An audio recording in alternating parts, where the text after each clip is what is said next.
FTP நேயர்களுக்கு வணக்கம். பாமகவில் இருக்கக்கூடிய உட்கட்சி பூசலானது ஓய்ந்த பாடில்லை என்ற ஒரு பார்வைதான் தமிழக அரசியல்ல தொடர்ந்து நிலவிட்டிருக்கு. இதை பற்றின ஒரு முழுமையான அலசலாக இது இருக்க போகிறது. இதை பற்றி நம்மோடு பேச வம்சி அவர்கள் இருந்திருக்கிறார். வணக்கம். சதீஷ். பாமகவுக்குள்ள தொடர்ந்து இந்த சண்டைகள் நிலவிட்டு இருக்கக்கூடிய நிலையில அன்புமணி அவர்கள் புதுசா ஒரு விஷயத்த சொல்லியிருக்காரு. எங்களுடைய இந்த கட்சியை உடைக்க பாக்குறதுக்கு மிக முக்கியமான காரணமா திமுக செயல்படுது.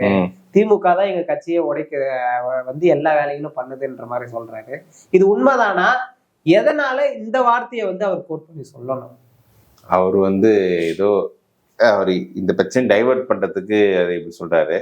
பாமகவை பலவீனப்படுத்தணும்னு எண்ணம் திமுகவுக்கு இது ஏன் வரணும்? பாமக இல்ல, வேற எந்த கட்சியுமே பலம் பெறுவதும் பலவீனப்படுவதும் அந்த கட்சியோட உட்கட்சியோட யூனிட்டியை பொறுத்தா இருக்கு. இதுல பாமகல பிரச்சனை இருக்குன்னு ராமதாஸ் வெளிப்படையா சொல்லிட்டாரு. அப்படி இருக்கும்போது இது இன்னும் சொல்ல போனால் திமுக இருக்கும் வன்னியர்கள்லாம் பாமக யுனைடடா இருக்கணும், பாமக பவர்ஃபுல்லா இருந்தாலும் நமக்கு திமுக ஒரு லைஃப் இருக்கு அப்படின்னு நினைப்பாங்க. வன்னியர் அரசியலுக்கே பாமக முக்கியம் அப்படின்னு நினைப்பாங்க. அப்படி இருக்கும்போது திமுக அவங்க திமுக கட்சி இன்ஃப்ளூயன்ஸ் பண்ணி இதை பலவீனப்படுத்தும் அப்படின்னு ஏன் ட்ரை பண்ண போறாங்க? அது என்ன பாமக பலவீனம் ஆயிடுச்சுன்னா அப்பனா இவங்களுக்கும் திமுக இல்லை.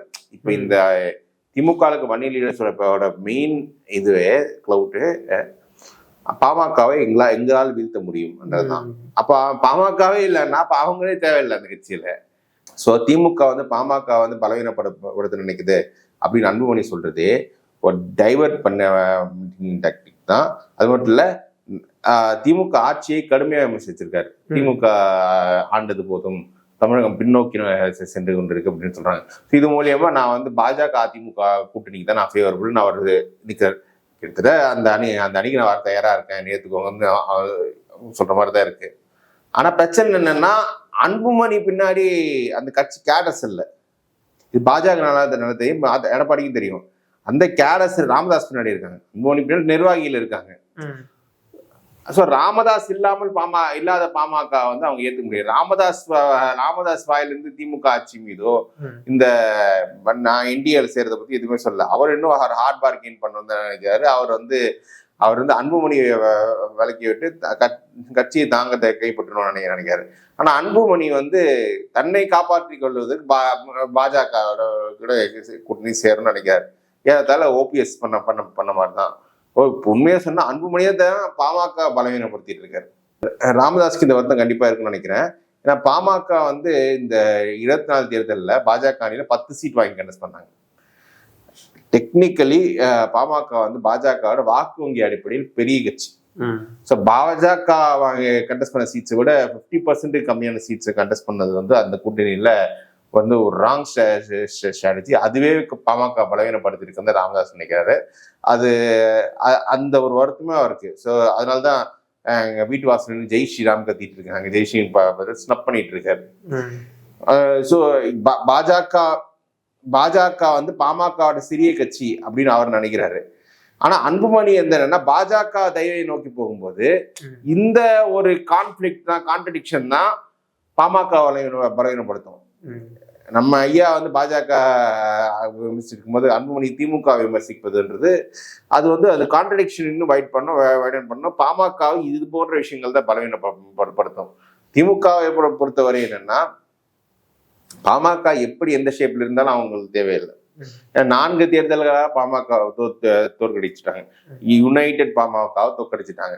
அப்படி யுனைடெட் இருக்கும்போதே திமுக வெற்றி பெற முடியாதவர்கள் நீங்க பிரிஞ்சிருக்க சூழ்நிலை திமுக என்ன திரட்டு இருக்கும் போது நீங்க சரி ஓகே. அப்ப யுனைடெட் இருந்தா திமுக இப்ப யுனைடெட் இருந்தா பாமக யுனைடெடா இருக்கும்போது திமுக தோற்கடித்தால் அப்ப திமுக அச்சப்படணும் பாமக பலவீனப்படுத்தணும். அவங்க யுனைடெட் ஒன்றும் சாதிக்க முடியல, திமுக தொடர் வெட்டியில் இருக்காங்க. அப்ப ஏன் தேவையில்லாம பாமக பலவீனப்படுத்தி வன்னியர்கள் மத்தியில் திமுக கெட்ட பேரை கொண்டு இப்ப நீங்க சொல்லுவதெல்லாம் வச்சு பார்க்கும்போது அப்ப அதிமுக பாமக கூட்டணி உறுதியாகி விட்டது அப்படின்னு நம்ம வச்சுக்கலாமா? பாமகவுக்கு வேற ஆப்ஷன் இல்லை. இப்ப திமுக அணியில அவங்க சேர்றது அவங்க விருப்பம். ஆனால் திமுக என்பது தன்னோட வாக்கு வங்கியை பாமக எதிர்ப்பில் கட்ட வைத்திருக்காரு. நிச்சயமா. அப்படி இருக்கும்போது திமுகல எந்த காலத்தையும் ஸ்டாலின் ஆஃபர் கொடுக்க மாட்டாரு. அவங்களும் இடைப்பட்ட காலத்தை எதிர்பார்த்தாங்க திமுக பெனிஃபிட்ஸ். அவங்க நேர்ல சந்திக்க தயாரா, அவங்க பாராட்டு எல்லாமே தயாரியா, ஆனா கூட்டணி வேண்டாம். அவங்க வந்து விடுதலை சிறுத்தைகளோட அந்த கெமிஸ்ட்ரி அப்படியே கண்டினியூ பண்ணதான் அவங்க நினைக்கிறாங்க. ஸோ இவங்களை வந்து அந்த கூட்டணிக்குள்ள பாமக சேர்ப்பதற்கு வாய்ப்பே இல்லை. அது தெரிஞ்சுதான் அன்புமணி வந்து இன்னொரு அணியிலேயே கன்ஃபார்ம் பண்ணிக்கலாம் அப்படின்னு அவர் பாக்குறாரு. ஆனா ராமதாஸ் இந்த ஸ்டாண்ட்ல ராமதாஸ் இன்னும் ஒரு மன வலிமையா இருந்து ஹார்ட் பார்கெயின் பண்ண முடியும், திமுக காட்டியோ இல்ல வேற யார்கிட்ட காட்டியோ எடப்பாடி கிட்ட பிளம் சீட்ஸ் வாங்கலாம் அப்படின்னு அவர் நினைச்சிட்டு இருக்காரு. அன்புமணி வந்து தன்னை வந்து தான் பாமக கைப்பற்றதுக்காக பாஜக ஆகுதுன்னு அவர் இந்த ஸ்டாண்ட் எடுக்காரு. ஆனா அல்டிமேட்டா முன்னாடி சொன்ன மாதிரி தான், பாமக என்பது டாக்டர் ராமதாஸ் தான். டாக்டர் ராமதாஸ் என்ன டிசிஷன் எடுக்கிறாரோ அதுதான் அந்த மக்கள் கேட்க போறாங்க. ஸோ டாக்டர் ராமதாஸ் இதுல என்ன டிசிஷன் எடுக்கிறாரு, அவர் வந்து ஹார்ட் பார்கெயின் பண்ணதான் பாக்குறாரு. ஆனா அன்புமணி அவர்கள் வந்து இப்ப மன்னிப்பு எல்லாம் கேட்டுட்டாரு, அப்ப இனிமே வந்து சுமூகமான ஒரு இடத்தை நோக்கிதாங்க. அவர் வந்து மன்னிப்பு கேட்காத எக்ஸ்டர்னல் இது மன்னிப்பு கேட்டா சரி, இன்னும் அந்த பாமக தலைவர் அபிஷியல் தலைவர்ன்ற பொறுப்புல அன்புமணி தானே இருக்காரு. அந்த தலைமை மாற்றத்தை கொண்டு வந்தா அப்ப ராமதாஸ் கண்ட்ரோல்ல கட்சின்னு அர்த்தம். இவர் வந்து அதை இவர் அலோவ் பண்ணக்கூடாதுக்காக தான் இந்த மன்னிப்பு கேட்டதெல்லாம். இப்ப அன்புமணிகிட்டே தொடரும் போது அந்த கேடர்ஸ் எந்த அளவுக்கு அன்புமணியோட கனெக்டடா இருப்பாங்க. நீங்க குருவை அவமானப்படுத்தினீர்கள்னு சொல்றாங்க, அதுவே அன்புமணிக்கு பெரிய செட்பேக். அந்த ஒரு பொசிஷன்ல இருந்து அன்புமணியால் அந்த கேடர்ஸ் கிட்ட ரீச் இருக்குமா இல்லையான்னு தெரியல. இன்னும் ராமதாஸ் நம்பி தான் அந்த கட்சி இருக்கு. இப்படி அன்புமணி அவர்களுடைய ஒவ்வொரு செயல்பாடுகளும் தொடர்ந்து அந்த கட்சியை வந்து பின்னடைவை சந்திக்கிறதுக்கான அனைத்து வேலைகளையும் செய்யுது. இது வந்து 2026 அவங்கள பலமா வந்து பார்கெயின் பண்றதுக்கு உதவும்னு நினைக்கிறீங்களா நீங்க? நிச்சயமா உதவாது. அவங்க எப்போ அதிமுக பாஜக கூட்டணியில் உறுதியாகி விட்டதோ அப்பவே அவங்க பார்கெனிங் பவர்ஸ் எல்லாம் போச்சு.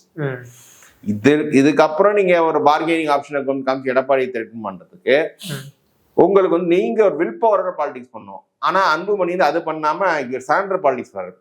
சரண்டர் எடப்பாடி என்ன சீட்டு கொடுப்பாரு? இல்ல, அன்புமணி அவர்கள் வந்து சரண்டர் பாலிடிக்ஸ் நீங்க சொன்னீங்க.